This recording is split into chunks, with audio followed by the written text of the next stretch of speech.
My brothers, next season is our last chance. After that, the window has completely closed. Some of you may argue that the window is already closed. I think we have one more year. After that, the rebuilding process will begin. Brothers, this season was incredibly disappointing because we go 12-5.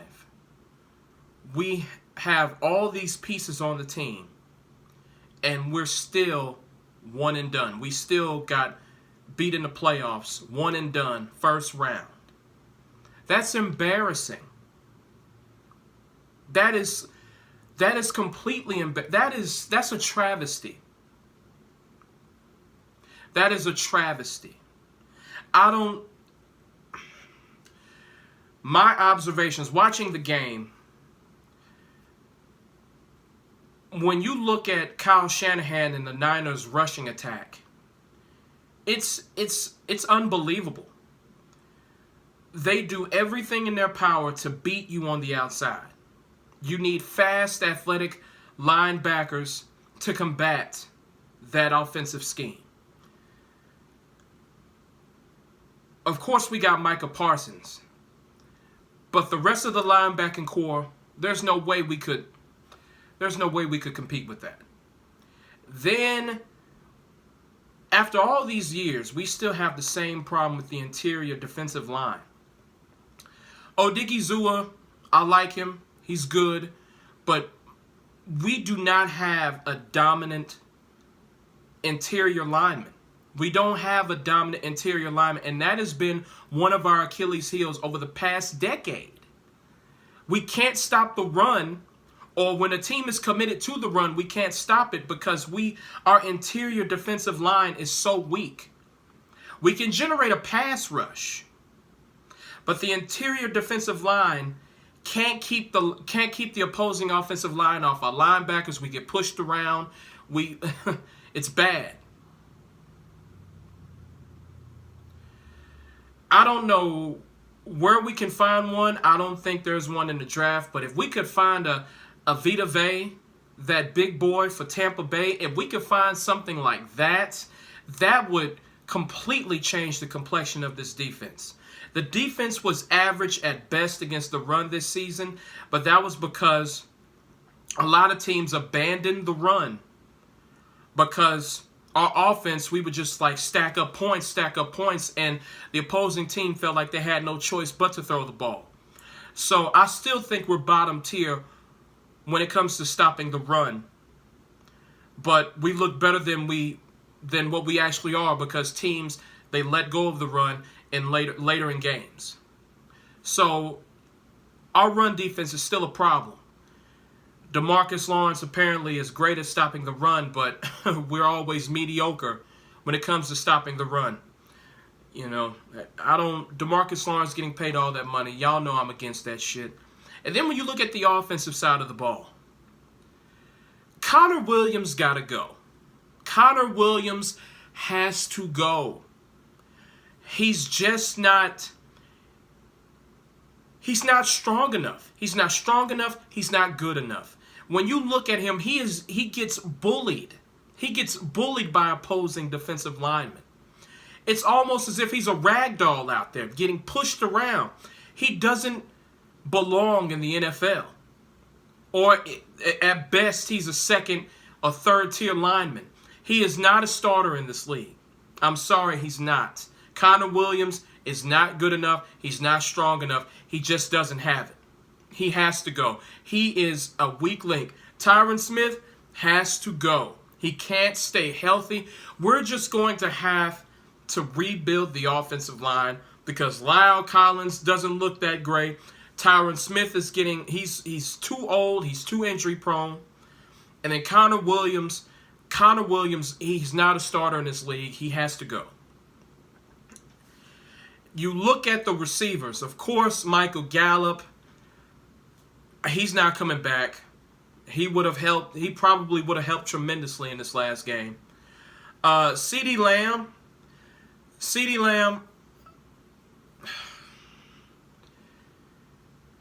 CeeDee Lamb is still a young receiver. He still has to work on things. He had over 1,000 yards this season. CeeDee Lamb, he just has to work on his hands. If he can do that, he can be a top 5 receiver in this league if he just works on his hands. He drops too many crucial balls. He has to work on that. When it comes to Amari Cooper, I don't know, man. You know, the reason why the Raiders traded Amari Cooper was because they were like, we don't think he's passionate about football. We don't think he's passionate enough to propel his skill set to the next level. I feel like Amari Cooper, he's content where he is. He's content where he is. He's I would give him a top 15 receiver in the league. Top 15, he's happy with that. He's content with that. He doesn't have enough passion for the game to try to push himself into that top 10. When you look at his home games and away games, he doesn't show up. He doesn't show up on the road. And now he's really starting to take a backseat at home now, because that home crowd gives Amari Cooper that extra boost. But it seems like this season, even that wasn't enough. So he already flounders on the road, and now he's starting to take a backseat at home now. At least you could count on him in home games. Now, maybe the Raiders were right. He's just not passionate enough about football. He's just not. You can see it in his eyes. He's not passionate enough. When I look at Kellen Moore is the most overrated offensive coordinator in the league. I've said this time in and time out. He's an offshoot of the Scott Linehan, Jason Garrett system. I mean, it's uncanny. It's quite it's the resemblance is there. It's there. It's basically an offshoot of the Scott Linehan, Jason Garrett system, and it has to go. When you look at his style of play calling versus Kyle Shanahan, oh my God. Just imagine if we had a Kyle Shanahan here. Kyle Shanahan, he knows what his team, what his skill set, his offensive skill set is. Yards after catch, bouncing runs to the outside. He knows that, hey, I got Deebo Samuel, short passes here and there, use him in the backfield here and there, bounce him out to the outside. He can get to the outside. He can get you yards after the catch. He can do this. That's, excuse me, that's cater the offense to his skill set. When it comes to the running back position, Kyle Shanahan can put anybody back there, and they can succeed because of the offensive line and his scheme. He builds his scheme around his skilled players. He knows what they excel at. He puts them in positions to win, and they win. When you look at Kellen Moore, he doesn't cater to Dak Prescott's skill set. He doesn't cater to Ezekiel Elliott's skill set. He doesn't cater to any of our skilled players' skill set. It's either his offensive system or the highway. He's not innovative enough to use his skilled players' strengths. He's not innovative enough to create a scheme that can cater to their strengths. He's not. Kyle Shanahan is. He isn't. Coach McCarthy, the game has passed him by. He looks confused out there. He looks befuddled out there. Sometimes I question not only his football IQ, but his IQ in general. Like, Mike McCarthy doesn't strike me as a high IQ individual. He doesn't. When you look at it, when you see him in interviews, he's slow on his feet. You know, he's he's not very witty. Like, the guy genuinely seems like he's not high IQ enough. He doesn't have high IQ. He doesn't. When you look at Bill Belichick, you can tell this man, of course he's high IQ. The man is always thinking on his feet. The man is always figuring out ways to maneuver against the opposition. He will use the opposition's weaknesses against him. Now, it didn't work against Sean McDermott and the Buffalo Bills. And credit to the Buffalo Bills, by the way. Sean McDermott, Josh Allen, man. Sean McDermott, I love Sean McDermott. I feel like he's an underrated coach. Josh Allen, he can run the football. He can throw the football. He can do whatever you need him to do. He's not a Lamar Jackson. He's 10 times better than Lamar Jackson. He can run and he can throw with accuracy. Josh Allen is the real deal, and I really hope he takes the Bills to the Super Bowl. I really do. They deserve it. Buffalo Bills fans deserve it. That area deserves that. After the tyranny of dealing with Bill Belichick over the last 20 years, for them to finally break through, they deserve that. They really do. But I digress. Coach McCarthy, I don't think he has the smarts, the wits to take this team to the next level. I don't think he does. And the most important piece, Dak Prescott. Brothers, I don't know how many times I have to tell you this. Dak Prescott is not the guy. And a lot of people say, oh, well, you can't put all the blame on him and this and that, this and that. Listen, I put the majority of the blame on Dak Prescott because everything I said, the interior defensive weaknesses that we have, the offensive line weaknesses that we have, the coaching weaknesses that we have, you paid Dak Prescott all this money to overcome that. That's why you pay him such an exorbitant contract. You pay him to mitigate those weaknesses I just mentioned. He's getting paid $40 million a year. You pay him to propel you to the next level. You pay him to mitigate the weaknesses I just mentioned. Patrick Mahomes,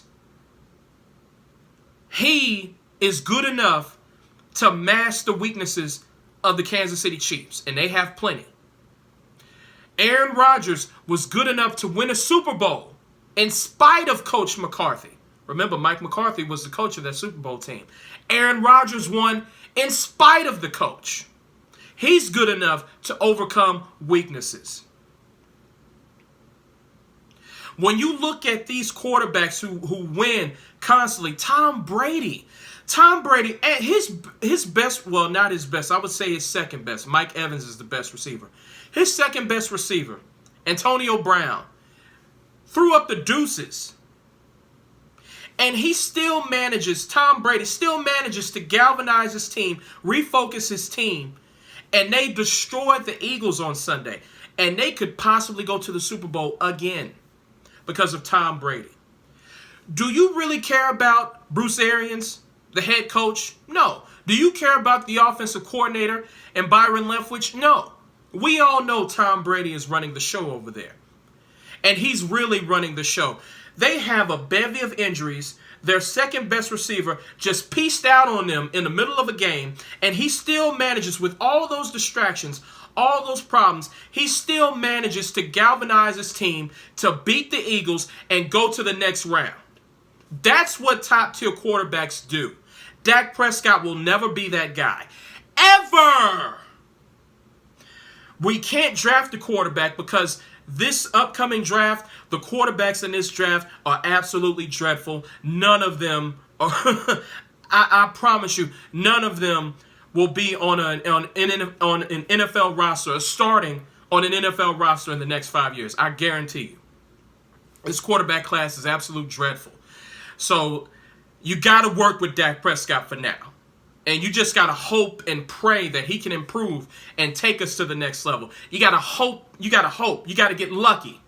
It's like with Trent Dilfer or Brad Johnson, thinking of subpar quarterbacks like that. Now, I'm not saying Dak Prescott is terrible like them. I'm not saying he's bad like them.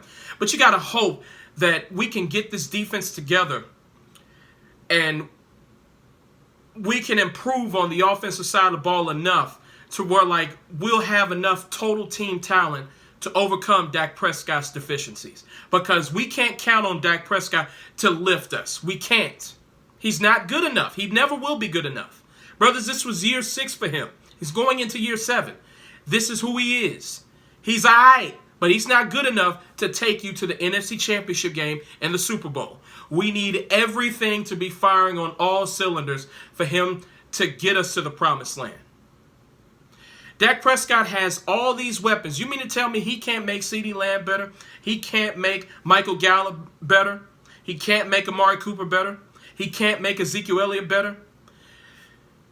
Top-tier quarterbacks make their team better. Refocus their team. Dak Prescott is not the guy. Never will be. You just got to hope and pray that the stars align. Because if they don't, we're gonna be one and done, divisional round, one and done every fucking year.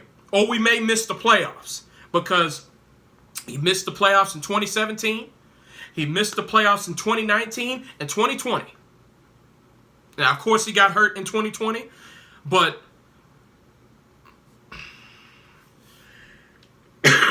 excuse me, brothers.